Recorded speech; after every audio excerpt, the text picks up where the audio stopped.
আমি অনাথবন্ধু দাস, একজন অধ্যাপক। শহরের এক নামী কলেজের ছাত্রছাত্রীদের সাহিত্যের পাঠ শেখাই। সেদিন সকাল 11টায় আমার দ্বিতীয় বর্ষের ছাত্রছাত্রীদের ক্লাস নেওয়ার কথা ছিল। ক্লাসে ঢুকতেই একটা শোরগোল অনুভব করলাম। জিজ্ঞাসা করলাম, কী সমস্যা? এক ছাত্র উঠে দাঁড়িয়ে বলল, ময়লা আমার মোবাইল চুরি করেছে। আমি বললাম, ওর একটা নাম আছে, ময়লা কেন বলছো? ছাত্রছাত্রীদের মধ্যে হাসির রোল উঠল। কারণ ময়লা ওরফে খোকন পৌরসভার ময়লার গাড়ি নিয়ে ময়লা বয়ে রোজগার করে, তাই ওরা ওই নামে অভ্যস্ত। খোকন হতদরিদ্র পরিবারের ছেলে হলেও অত্যন্ত মেধাবী। আমি বললাম, আচ্ছা মৃণাল, তোমার কেন মনে হচ্ছে খোকনই তোমার ফোনটা চুরি করেছে? এতজন আছে, তারাও তো নিতে পারে। মৃণাল তাচ্ছিল্যের হাসি হেসে বলল, খোকন ছাড়া কে চুরি করবে? আর কেউ করতেই পারে না এ কাজ। আমি বিস্মিত হলাম ওর কথা শুনে। ওদের কাছে গরিব মানেই চোর? খোকনের দিকে তাকিয়ে বললাম, কি হয়েছে খোকন? খোকন হাত দিয়ে চোখের জল মুছে বলল, স্যার, আমি ওর ফোন নিইনি।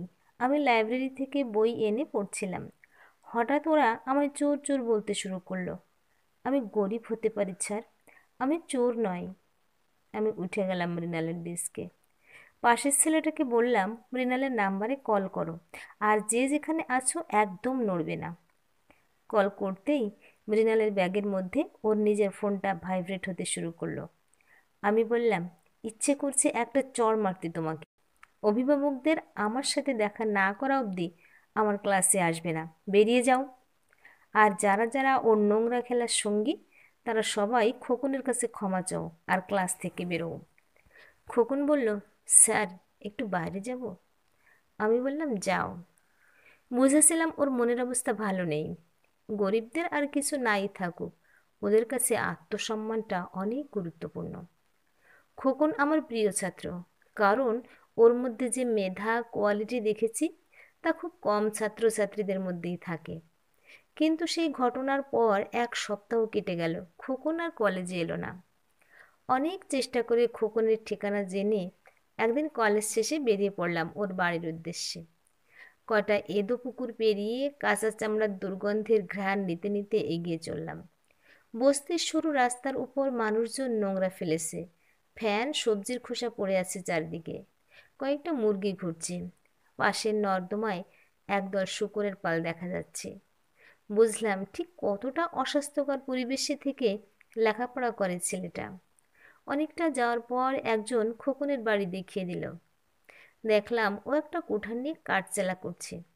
ঘেমে নিয়ে একাকার অবস্থা ওর। পিছন থেকে গিয়ে বললাম, খোকন, এদিকে শোনো। আমাকে দেখে অবাক হলো। বলল, স্যার, আপনি এখানে? আমি হাসতে হাসতে বললাম, তুমি কলেজ যাওনি তাই আমি চলে এলাম তোমার কাছে। তুমি যে আমার প্রিয় ছাত্র বাবা। খোকন ব্যস্ত হয়ে পড়ল আমাকে বসানোর জন্য।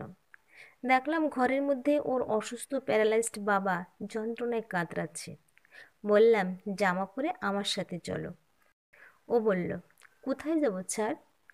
বললাম, তোমার জীবনের কিছু অজানা চ্যাপ্টার শেখানোর আছে। দুজনে হাঁটতে হাঁটতে অনেকটা এগিয়ে গেলাম। বললাম, চলো এই বাসটাতে উঠি। খোকন বলল, বাসে উঠবেন স্যার? কেন, তুমি বাসে যাতায়াত করো না? করি তো স্যার, কিন্তু আপনার অভ্যাস নেই নিশ্চয়ই। ঠোঁটের কোণে হাসি ফুটে উঠল আমার। বললাম, তুমি আমি আলাদা নয়। আজ আমি যে জায়গাতে আছি তার থেকে অনেক বড় জায়গাতে তুমি যেতে পারো, যদি তুমি চাও। বাসে দুজনে পাশাপাশি বসলাম। বললাম, আচ্ছা, তুমি কি লেখাপড়া ছেড়ে দেবে ঠিক করেছিলে? ওই কটা ছেলে তোমায় চোর বদনাম দিল বলে তোমার সব স্বপ্ন ও চেষ্টা মিথ্যে করে দেবে তুমি? এতে ওদের কিচ্ছু যায় আসবে না। সমাজ একটা মেধা হারিয়ে ফেলবে। ও আমার দিকে অসহায় দৃষ্টিতে তাকালো। আমি বললাম, আমি তোমার যন্ত্রণাটা বুঝি, কারণ তোমার আমার গল্পটা অনেকটা একরকম। মানে স্যার? আচ্ছা, ওই বাসের কন্ডাক্টরটার দিকে তাকাও আর আমাকে কল্পনা করো। তোমার কি বিশ্বাস হচ্ছে ওর ময়লা জামা, বেল্ট খোলা জুতো পরা ছেলেটা তোমার কলেজের শিক্ষক হতে পারে?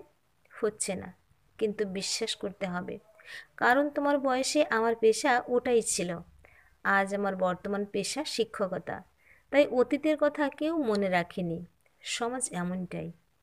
উচ্চ মাধ্যমিক পরীক্ষার পর বাংলা নিয়ে পড়া শুরু করলাম, আর সাথে সাথে বাসে কন্ডাক্টরি করি। যেটুকু টাকা আয় হতো তা দিয়ে মা আর আমার সংসার চলতো। বাবা আগে ওই বাসের কন্ডাক্টর ছিলেন।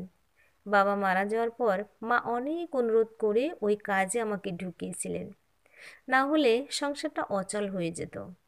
সারা রাত পড়াশোনা করে ভোরবেলা আমি পৌঁছে যেতাম বাস ডিপোতে। শীতের সকালে ঠান্ডায় কাঁপতাম, একটা সোয়েটার অবধি ছিল না। অনেক ড্রাইভার দাদারা আমার হাতে বিড়ি গুজে দিত। আমাদের ড্রাইভার কাকা বলতো, ওকে এসব দিস না, ছোট ছেলে, লেখাপড়া করে। টিকিট চাইলে কেউ কেউ বলতো, গায়ে কি গন্ধ, চান করিস না নাকি? খুচরো না থাকলে লোকরা বলতো, সামান্য কন্ডাক্টর, এত কথা কিসের? একবার হঠাৎ ব্রেক কষাতে ব্যালেন্স রাখতে না পেরে পড়ে গিয়ে নাক দিয়ে রক্ত বেরিয়ে গেছিল। এত কিছুর মধ্যেও একজন মেয়ে বলেছিল, দেখে দাঁড়াতে পারো না, ঘরে মা বোন নেই? চরিত্রহীন আখ্যাও পেয়েছিলেন। এত সবের মধ্যেও আমি মাঝে মাঝে আনমনা হয়ে বৃষ্টি ভেজা শহর দেখতাম, মানুষ দেখতাম। ড্রাইভার কাকা চেঁচিয়ে বলতো, স্টপেজ ছাড়িয়ে গেল রে, কানা নাকি? কোন জগতে আসিস? হাঁক মার, প্যাসেঞ্জার ডাক। বাড়ি ফেরার পর মাথা গোঁজার বস্তির ছোট্ট ঘর থেকে উৎখাত করার জন্য রোজ হুমকি আসতো। সেবার পরীক্ষার একদিন আগে টেনশনে ছিলাম একটু। বাসে এক ভদ্রমহিলা পরিবার নিয়ে উঠলেন। বললাম, ভিতরে ঢুকে দাঁড়ান। উনি ধমকের সুরে বললেন, সামনেই নামবো, তাই গেটের কাছে দাঁড়িয়েছি। আমি ভিতরে যেতে অনুরোধ করলাম, তাও উনি শুনলেন না। তারপর বাস টার্ন নিয়ে রাস্তা ক্রস করার সময় উনি ছিটকে পড়লেন বাস থেকে। আমি চলন্ত বাস থেকে লাফিয়ে নেমে ওনাকে তুললাম, না হলে অন্য গাড়ি পিষে দিত ওনাকে। কিন্তু ওনার বাড়ির লোকেদের কথা অনুযায়ী দোষটা আমার। তাই ভাগ্যে জুটল গণপিটুনি। অনেকগুলো পুলিশ এসে ছাড়ালো আমায়। সেদিন রাতে মারের চোটে জ্বর এসে গেছিল আমার। সারা কলেজে আমার মার খাওয়ার খবর ছড়িয়ে গেছিল। কিন্তু তারপরেও আমি পরের দিন পরীক্ষা দিয়েছি। আমার বন্ধুরা কি সেদিন আমার অসহায়তা নিয়ে হাসাহাসি করেনি? করেছে। কিন্তু আমি লেখাপড়া ছাড়িনি। লেখাপড়া ছাড়লে ওরা এখনও আমার থেকে ঘৃণায় মুখ ফেরাতো। কিন্তু আজ ওরা আমার বন্ধু হিসেবে পরিচয় দিয়ে গর্ববোধ করেন। এবার বলো, তুমি বন্ধুদের থেকে কষ্ট পেয়ে যে সিদ্ধান্ত নিয়েছিলে সেটা কি ঠিক ছিল? খোকন মাথা নিচু করে বলল, না। বাস থেকে নেমে হাঁটতে হাঁটতে বললাম, লেখাপড়ার যে কোনো দরকারে আমাকে বলো, আমার বাড়ির দরজা তোমার অপেক্ষায় থাকবে। যেদিন আসবে অনেক গল্প হবে। বহু ছেলে মেয়ে লেখাপড়ার প্রয়োজনে সাহায্য চাইতে আমার কাছে আসে। আমি সাধ্যমতো সাহায্য করি।